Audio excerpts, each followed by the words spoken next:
Tenaga kesehatan merupakan salah satu kelompok yang paling beresiko dalam masa pandemi COVID-19, termasuk para bidan.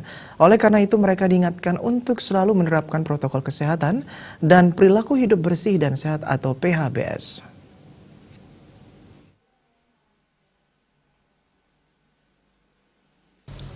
Saat membuka sebuah web seminar, Ketua TP PKK Provinsi Bali Nyonya Niputu Putri Swastini Koster meminta para bidan tetap semangat mengedepankan tanggung jawab dalam bertugas dan tidak mengeluh, melainkan secara tulus memberikan pelayanan kepada masyarakat.